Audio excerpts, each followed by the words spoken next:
year, we went into 2020 with incredible uh, tailwinds behind us. Keto was just uh, the thing everybody was talking about, and we went to the Super Bowl to celebrate with Coach Ditka and all of our friends with the Gridiron Greats organization, and it was just such a wonderful opportunity to visit with old friends and see a unbelievable game, a Texas Tech quarterback leading the Kansas City Chiefs to victory.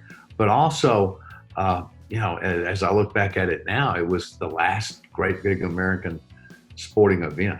And we sure can't wait to get back to football this season, and we can't wait to get back to fall and helping out with the Gridiron Greats again.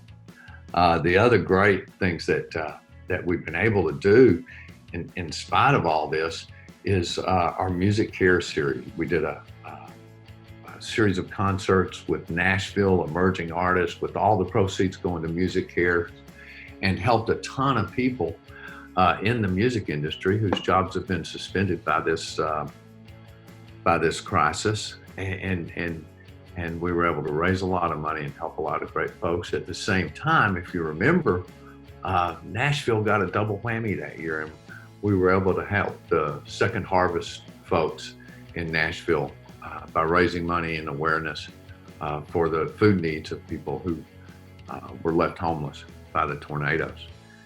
And then, the thing that I'm enjoying right now, and it just goes to show you what a blessing some aspects of selling pork rinds are, is we help every year Blessings in a Backpack. And this is a great organization, just ran by wonderful people who make sure that children in the summer have food over the weekend. A lot of people are in a food insecure environment, and we make sure that these kids know where their meals are coming from for that weekend. And we think that just such a wonderful organization to help. And once again, who knew that